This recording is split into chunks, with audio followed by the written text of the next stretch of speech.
Hi friends, ക്രിക്ടോക്ക് മലയാളത്തിലേക്ക് സ്വാഗതം. അപ്പോൾ അണ്ടർ-19 വേൾഡ് കപ്പ് ഇന്ത്യ ആറാമത്തെ തവണയും സ്വന്തമാക്കിയിരിക്കുകയാണ്. നമുക്കറിയാം, കഴിഞ്ഞ ദിവസം നടന്ന കളിയിൽ സിംബാബ്വേയിൽ വെച്ചിട്ടായിരുന്നു ഈ പ്രാവശ്യത്തെ അണ്ടർ-19 വേൾഡ് കപ്പ് നടന്നത്. അതിൽ ഇന്ത്യ ഇംഗ്ലണ്ടിനെ പരാജയപ്പെടുത്തിക്കൊണ്ട് 100 റൺസിനാണ് വേൾഡ് കപ്പ് സ്വന്തമാക്കിയിരിക്കുന്നത് ഫൈനലിൽ. അപ്പോൾ നമുക്കറിയാം, ഏറ്റവും കൂടുതൽ ആളുകൾ ഈ പ്രാവശ്യത്തെ വേൾഡ് കപ്പ് നേടുവാനായിട്ട് സാധ്യത കൽപ്പിച്ചിരുന്ന ടീം ഇന്ത്യ തന്നെയാണ്. അപ്പോൾ ആ ഒരു പ്രതീക്ഷ നിലനിർത്തിക്കൊണ്ട് തന്നെ ഇന്ത്യ കപ്പടിക്കാനായിട്ട് ഇന്ത്യക്ക് സാധിച്ചു. ആറാമത്തെ തവണയാണ് ഇന്ത്യ അണ്ടർ-19 വേൾഡ് കപ്പ് സ്വന്തമാക്കുന്നത്. നമുക്ക് 2000, 2008, 2012, 2018, 2022 വർഷങ്ങളിലാണ് ഇതിന് മുന്നേ ഇന്ത്യ അണ്ടർ-19 വേൾഡ് കപ്പ് നേടിയിട്ടുള്ളത്. അപ്പോൾ ഈ മത്സരത്തിലേക്ക് വന്നു കഴിഞ്ഞാൽ നമുക്കറിയാം, ഏറ്റവും എടുത്ത് പറയേണ്ട ഒരു പേരാണ് വൈഭവ് സൂര്യവംശി എന്ന് പറഞ്ഞ 14 വയസ്സുകാരൻ. ബീഹാറിൽ നിന്നുള്ള പ്ലെയറാണ്. രാജസ്ഥാൻ റോയൽസ് IPL ടീമിൽ രാജസ്ഥാൻ റോയൽസിൻ്റെ പ്ലെയറാണ്. കഴിഞ്ഞ IPL സീസണിലാണ് അദ്ദേഹം നമ്മൾ പരിചയപ്പെടുന്നത് അദ്ദേഹത്തെ. അപ്പം അന്ന് തന്നെ അദ്ദേഹത്തിൻ്റെ ഒരു പൊട്ടൻഷ്യൽ നമുക്ക് മനസ്സിലായതാണ്. ഒരു സെഞ്ചുറി അടക്കം വളരെ മികച്ച പ്രകടനം കാഴ്ചവെച്ചു. അദ്ദേഹമാണ് ഈ ഒരു ടൂർണമെൻറ്റിലെ മാൻ ഓഫ് ദ സീരീസ് എന്ന് പറയുന്നത്. അതുപോലെ മാൻ ഓഫ് ദ മാച്ചും, ഫൈനലിലെ മാൻ ഓഫ് ദ മാച്ചും വൈഭവ് സൂര്യവംശിയാണ്. 80 ബോളുകളിൽ നിന്നാണ് അദ്ദേഹം 175 റൺസ് നേടിയിട്ടുള്ളത്. 15 സിക്സും 15 ഫോറുമാണ് അദ്ദേഹം അടിച്ചു കൂട്ടിയത്. അതുപോലെ 50 ഓവറിൽ ആദ്യം ബാറ്റ് ചെയ്ത ഇന്ത്യ 411 എന്ന് പറഞ്ഞൊരു കൂറ്റൻ സ്കോറാണ് സ്വന്തമാക്കിയത്. 9 വിക്കറ്റ് നഷ്ടത്തിലാണ് 411 റണ്ണ് ഇന്ത്യ നേടിയത്. അപ്പോൾ അതിനകത്ത് വൈഭവ് സൂര്യവംശി 80 ബോളിൽ 175 റണ്ണ് നേടി. അദ്ദേഹം ഔട്ടാകുന്ന സമയത്ത് 25.3 ഓവറിലാണ് അദ്ദേഹം ഔട്ടാവുന്നത്. ആ സമയത്ത് തന്നെ നമുക്കറിയാം, അത് ഇന്ത്യ ഒരു 250+ സ്കോർ ചെയ്തിരുന്നു. അപ്പോൾ അതിൽ 175 റണ്ണും വൈഭവിൻ്റെ ബാറ്റിംഗ് തന്നെ പിറന്നതാണ്. ബൗണ്ടറിയിലൂടെ, സിക്സറിലൂടെയും ബൗണ്ടറിയിലൂടെയും മാത്രം അദ്ദേഹം 150 റണ്ണാണ് സ്കോർ ചെയ്തത്. ബാക്കി 25 റണ്ണാണ് അദ്ദേഹം ഓടിയെടുത്തെന്ന് പറയാൻ സാധിക്കുന്നത്. അപ്പം എന്തൊരു ബാറ്റിംഗ് പ്രകടനമാണ് അദ്ദേഹത്തിൻ്റെ, അല്ലേ? അപ്പം ഈ ഒരു ടൂർണമെൻറ്റിലാകെ 439 റണ്ണാണ് വൈഭവ് നേടിയെടുത്തത്. ആലോചിക്കണം, ഒരു 14 വയസ്സുള്ള ഒരു പ്ലെയറാണ് ഇത്രയും മികച്ച ഒരു പ്രകടനം കാഴ്ചവെക്കുന്നതെന്ന് ആലോചിക്കണം. അപ്പോൾ അതുപോലെ തന്നെ നമ്മുടെ ക്യാപ്റ്റനായിട്ടുള്ള അണ്ടർ-19 ഇന്ത്യയുടെ ക്യാപ്റ്റനായിട്ടുള്ള ആയുഷ് മൽഹോത്ര, അദ്ദേഹം ഒരു 53 റണ്ണിൽ 50 അടിക്കുന്നു. അതുതന്നെ വേദൻ ത്രിവേദി, അഭിജയൻ ഗുണ്ടു, നമ്മുടെ വിക്കറ്റ് കീപ്പർ ബാറ്റ്സ്മാൻ, അദ്ദേഹം ഒരു 40 റണ്ണ് എടുക്കുന്നു. കനീഷ് പട്ടേൽ കളിക്കുന്നു. അതുപോലെ തന്നെ അങ്ങനെയുള്ള പ്ലേയേഴ്സൊക്കെ തന്നെ എല്ലാവരും ചേർന്നൊരു സ്കോറിലേക്ക് വന്നപ്പോഴത്തേക്കും 411 എന്നുള്ള വലിയൊരു വിജയലക്ഷ്യം ഇംഗ്ലണ്ടിന് മുന്നിലേക്ക് വെക്കാനായിട്ട് സാധിച്ചു. ഇംഗ്ലണ്ടിൻ്റെ ബോളിംഗ് നിരയിലേക്ക് വന്നു കഴിഞ്ഞാൽ കുറച്ചെങ്കിലും ബോൾ ചെയ്യാൻ സാധിച്ചു എന്ന് പറയുന്നത് ജെയിംസ് മിൻറ്റോ ഒരു 2-3 വിക്കറ്റ് അദ്ദേഹം നേടാൻ സാധിച്ചെങ്കിൽ പോലും 8 ഓവറിൽ 63 റണ്ണ് അദ്ദേഹം വിട്ടുകൊടുത്തു.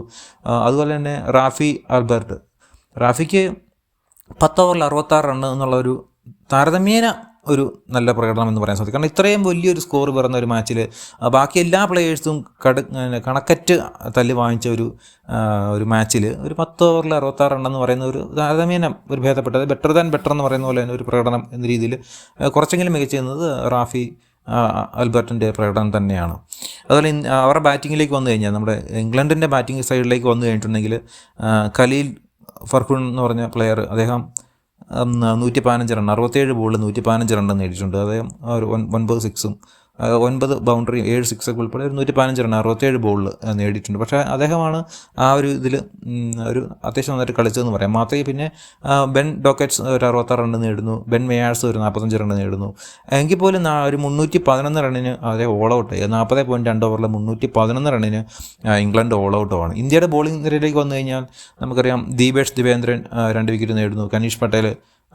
കനീഷ് ചൗഹാൻ നന്നായിട്ട് പ്രകടനം കാഴ്ചവെക്കുന്നു. ആർ എസ് അംബരീഷ് 9 ഓവറിൽ 56 3 വിക്കറ്റ് നേടുന്നു. അങ്ങനെ നല്ലൊരു ബോളിംഗ് പ്രകടനം ഇന്ത്യയുടെ ഭാഗത്തുനിന്നുണ്ട്. അപ്പോൾ എന്ത് തന്നെയായാലും ഈ ഒരു ടീമിലുള്ള പല മെമ്പേഴ്സും ഭാവിയിൽ ഇന്ത്യയുടെ സീനിയർ ടീമിലേക്ക് വരാൻ സാധ്യതയുള്ള പ്ലെയേഴ്സ് തന്നെയാണ്. പ്രത്യേകിച്ച് വൈഭവ് സൂര്യവംശിയെ കുറിച്ച് നമ്മൾ വീണ്ടും പറഞ്ഞു, എത്രത്തോളം പറഞ്ഞാലും മതിയാവും തോന്നില്ല. അദ്ദേഹത്തിൻ്റെ ഒരു അഗ്രസീവ് ആയിട്ടുള്ള ബാറ്റിംഗ് പ്രകടനം തന്നെ. ഇപ്പോൾ ഈ ഒരു IPL അദ്ദേഹം രാജസ്ഥാന് വേണ്ടി വീണ്ടും കളിക്കുന്നുണ്ട്. അതിലും നല്ലൊരു പ്രകടനം കാഴ്ചവെച്ച് കഴിഞ്ഞാൽ ഇന്ത്യയുടെ ഒരു ICCയുടെ നിയമത്തിൻ്റെ പ്രകാരം ഒരു 15 വയസ്സ് 16 വയസ്സൊക്കെ ആകുമ്പോൾ ഒരുപാട് സീനിയർ ടീമിലേക്ക് വിളി വരും. അപ്പം എന്തായാലും അദ്ദേഹത്തിന് അതിൽ കളിക്കാൻ സാധിക്കുന്നു തന്നെയാണ് നമ്മൾ പ്രതീക്ഷിക്കുന്നത്. അപ്പോൾ ഇന്ന് നമുക്കറിയാം, നമ്മുടെ T20 ടീമിൽ ഇപ്പോൾ ഇന്ന് കളി തുടങ്ങുകയാണ്.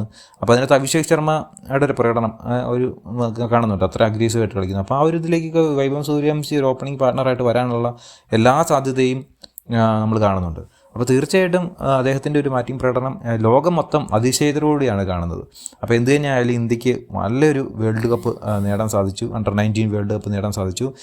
2000 നമുക്കറിയാം മുഹമ്മദ് ഹൈഫ് ആയിരുന്നു ഇന്ത്യയുടെ ക്യാപ്റ്റൻ, അന്ന് വേൾഡ് കപ്പ് നേടുന്നു. 2008 വിരാട് കോഹ്ലി ആയിരുന്നു ക്യാപ്റ്റൻ, അന്ന് ഇന്ത്യ വേൾഡ് കപ്പ് നേടുന്നു.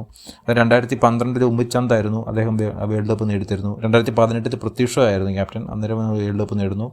2022 ഹാഷ് ദയാലായിരുന്നു, അന്ന് നമ്മൾ വേൾഡ് കപ്പ് നേടി. 2026 ആയുഷ് എം ഹൈത്രയുടെ നേതൃത്വത്തിലും വേൾഡ് കപ്പ് നേടാനായിട്ട് സാധിക്കുന്നു.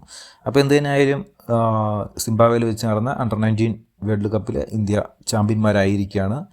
അപ്പം കൺഗ്രാജുലേഷൻസ് ടീം ഇന്ത്യ. തീർച്ചയായിട്ടും ഈ ഒരു പ്രകടനം ഭാവിയിൽ ഇന്ത്യയുടെ ഒരു മുന്നേറ്റത്തിന് വളരെയധികം പ്രചോദനകരമാണ്. നമുക്കറിയാം ഈ 2 വർഷമായിട്ട് ഇന്ത്യയുടെ സർവ്വ മേഖലയിലും ഇന്ത്യ ഒരു ക്രിക്കറ്റിൽ ആധിപത്യം അതിശക്തമായിട്ട് മുന്നോട്ട് കൊണ്ടുവരികയാണ്. അത് 2024 നമുക്കറിയാം, 2024 T20 വേൾഡ് കപ്പിൽ മെൻസിൽ സീനിയേഴ്സിൽ നമ്മൾ കപ്പടിക്കുന്നു. അതിന് കഴിഞ്ഞ വർഷം OD സീരീസിൽ വുമൻസിൻ്റെ നമ്മൾ കപ്പടിക്കുന്നു. അത് വുമൻസിൻ്റെ അണ്ടർ-19 നമ്മൾ കപ്പടിക്കുന്നു. അങ്ങനെ വളരെ എല്ലാ മേഖലയിലും ഇപ്പം അണ്ടർ-19 ആയാലും സീനിയർ മെൻസിൻ്റെ ആയാലും വുമൻസിൻ്റെ ഒക്കെ തന്നെ നമ്മൾ ഇന്ത്യ ചാമ്പ്യന്മാരാകുന്ന ഒരു സീസണാണ്. നമുക്ക് 2024 മുന്നേ ഒരു കുറച്ച് സമയം ഉണ്ടായിരുന്നല്ലോ ഇന്ത്യക്ക് സർവ്വ മേഖലയിലും തൊട്ടതെല്ലാം പിഴയ്ക്കുന്ന ഒരു സമയം. അതായത് ഫൈനലിൽ എത്തും അല്ലെങ്കിൽ സെമിയിലെത്തും, അതിനുശേഷം ഫൈനൽ കപ്പ് ഉയർത്തുക എന്ന് പറഞ്ഞൊരു ഇതിലേക്ക് പലപ്പോഴും എത്താൻ പറ്റാത്ത ഒരു സാഹചര്യം ഉണ്ടായിരുന്നു. അപ്പോൾ അതെന്തായാലും മറികടക്കാനായിട്ട് ഇന്ത്യക്ക് ഈ 2 വർഷം കൂടി സാധിക്കുന്നുണ്ട്. അപ്പോൾ 2026 നല്ലൊരു തുടക്കം തന്നെയാണ് ഇന്ത്യക്ക് ലഭിച്ചിട്ടുള്ളത്. അണ്ടർ-19 വേൾഡ് കപ്പിൽ ഇന്ത്യ കപ്പടിച്ചു. അതുപോലെ തന്നെ T20 വേൾഡ് കപ്പിൽ ഇന്ത്യക്ക് കപ്പടിക്കാൻ സാധിക്കട്ടെ. അടുത്ത വർഷം നമുക്കറിയാം 50-50 വേൾഡ് കപ്പാണ്. അതിൽ നമ്മുടെ രോഹിത് ശർമ്മ, കോഹ്ലി ഒക്കെ കളിക്കുന്നുണ്ട്. അപ്പോൾ അതിലും കപ്പടിച്ചുകൊണ്ട് തന്നെ ആ ലോക്കോ സഖ്യത്തിന് ഇന്ത്യയോട് വിട പറയാൻ സാധിക്കട്ടെ, വിരമിക്കാൻ സാധിക്കട്ടെ, ഏകദേശം ഫോർമാറ്റിൽ വിരമിക്കാൻ സാധിക്കട്ടെ എന്ന് നമുക്ക് ആശംസിക്കുന്നു. എന്തായാലും ഒരിക്കൽ കൂടി അണ്ടർ-19 വേൾഡ് ജയിച്ച ആയുഷ് മെഹ്ത്രയ്ക്കും ബാക്കി വൈഭവ് സൂര്യവംശിക്കും ടീം ഇന്ത്യക്കും കോച്ചിനും എല്ലാവർക്കും അഭിനന്ദനങ്ങൾ അറിയിക്കുന്നു.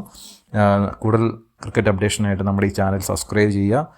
ബാക്കി ചാനലിൽ നൽകിയിട്ടുള്ള വീഡിയോസ് എല്ലാവരും കാണുക. നമ്മുടെ ചാനൽ സബ്സ്ക്രൈബ് ചെയ്യുന്ന കാര്യം ഒരിക്കൽ കൂടി പരിഗണിക്കണമെന്ന് ഓർമ്മിച്ചുകൊണ്ട് ഈ വീഡിയോ അവസാനിപ്പിക്കുന്നു. Thank you for watching. Thank you.